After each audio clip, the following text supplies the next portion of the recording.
오늘은 다니엘서 6장 19절에서 24절의 말씀을 본문으로 해서 고난과 기도 그리고 승리 이런 제목의 말씀을 드리겠습니다. 다니엘은 유대가 망할 때 바벨론에서 포로 생활을 했지만 다른 사람들과는 달리 투철한 애국심과 하나님을 향한 믿음으로 살았습니다. 그리고 그는 바벨론 느부갓네살 왕의 신임을 받아서 총리가 되기도 했습니다. 당시 바벨론에는 총리가 셋이 있었는데 그 중에서도 다니엘이 가장 왕의 신임을 받는 그런 총리였습니다. 그러나 문제는 포로 출신인 다니엘이 총리가 되다가 보니까 다른 두 총리와 함께 다니엘을 시기하는 방백들이 늘어나기 시작을 했습니다. 그들이 다니엘의 약점을 찾아서 이 총리 자리에서 다니엘을 끌어내리려고 했으나 결코 다니엘의 약점을 찾지를 못했습니다. 그러다가 다니엘이 하나님께 기도하는 모습을 보고 그것을 문제를 삼아서 다니엘을 사자굴에 던져 죽게 만들었던 것입니다. 그러나 살아계신 하나님께서 다니엘을 구해주시고 오히려 다니엘을 모함했던 무리들을 모조리 잡아서 사자굴에 던져 죽게 하심으로 다니엘로 하여금 승리하게 하셨습니다. 다니엘이 이토록 승리하게 된 결정적인 요인은 바로 6장 10절 말씀이죠. 여기 보니까 다니엘이 이 조스의 왕의 도장이 찍힌 것을 알고도 자기 집에 돌아가서는 윗방에 올라가 예루살렘을 향한 창문을 열고 전에 하던 대로 하루 3번씩 무릎을 꿇고 기도하며 그의 하나님께 감사하였더라고 하는 말씀입니다. 이 본문 말씀에서 주시는 은혜는 첫째, 다니엘은 음모를 알면서도 공개적으로 기도를 했다고 하는 것입니다. 우리는 여기서 공개적으로 기도했다라고 하는 이 말씀에 주목해야 할 것입니다. 기도하면 죽인다라고 하는 법을 만들었는데 이것을 알고도 공개적으로 기도한다는 것은 곧 죽음을 의미하는 것입니다. 현장 예배를 드리면 법적인 제재를 받는다라고 하는데 공개적으로 현장 예배를 드리면 그것은 곧 잡혀가게 되는 것을 의미하는 것이죠. 그러므로 다니엘이 이런 법령을 알면서도 공개적으로 기도했다라고 하는 것은 이미 죽음을 각오했다라고 하는 것이 아닐 수가 없습니다. 다니엘은 얼마든지 비공개적으로 다른 사람이 모르게 기도할 수도 있었고 또 기도 횟수를 줄일 수도 있었고 구태여 무릎을 꿇고 전에 하던 대로 안 해도 될 텐데 왜 그렇게 목숨을 내놓고 공개적으로 기도를 했습니까?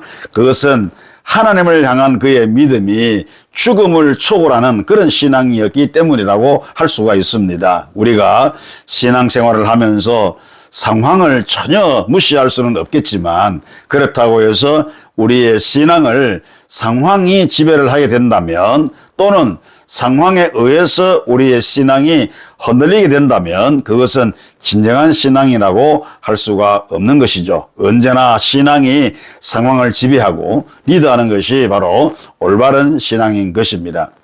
다니엘이 죽을 줄 뻔히 알면서도 창문을 열고 공개적으로 기도를 한 이 모습에서 우리가 배워야 할 교훈이 있다고 하면 그것은 죽는 한이 있더라도 내가 그리스도인이라고 하는 사실을 숨기지 말고 자랑스럽게 공개를 해야 한다는 것입니다.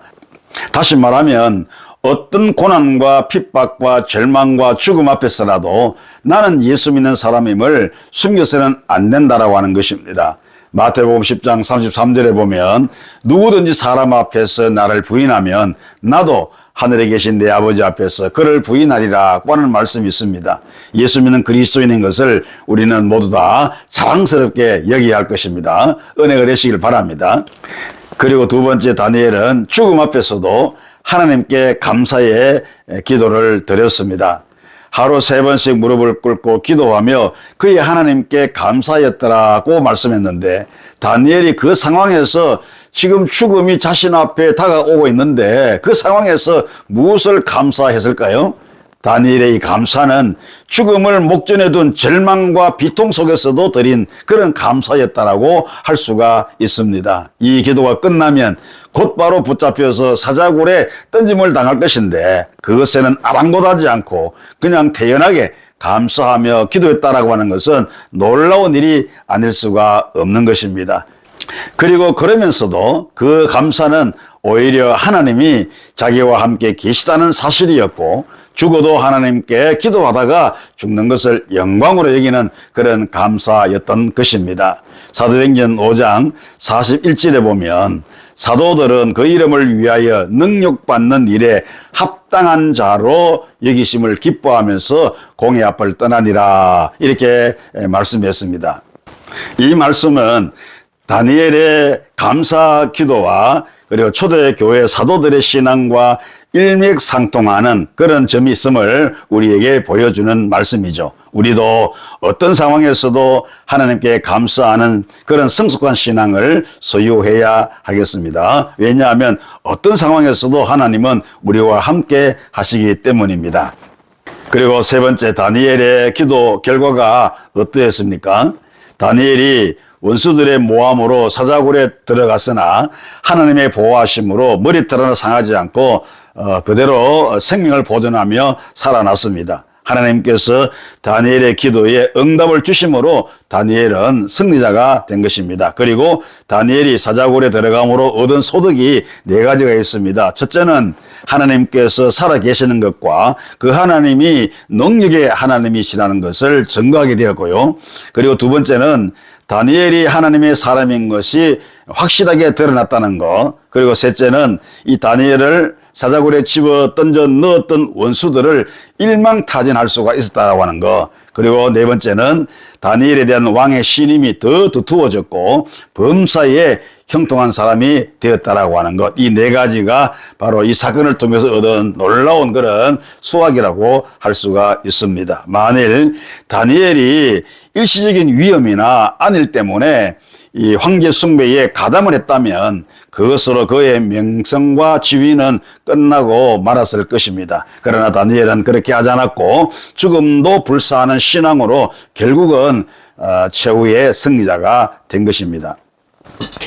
다니엘이 들어갔던 그 사자굴은 사자굴이 아니라 바로 하나님의 품이었다고 볼 수가 있죠. 성도 여러분, 우리에게는 고난을 당할 때 하나님을 향하여 SOS를 타진할 수 있는 그런 권리가 있습니다. 그리고 우리 기도에 응답하시겠다고 하시는 하나님의 약속도 주어졌습니다. 시편 50편 15절 말씀에 환난 날에 나를 부르라 내가 너를 건지리니 네가 나를 영화롭게 하리라 이렇게 말씀했어요. 오늘 우리는 죽는 한이 있더라도 내가 그리스도인이라고 하는 이 사실을 결코 숨기지 말고 자랑스럽게 드러낼 수 있는 그런 신앙으로 살아가야 하겠습니다.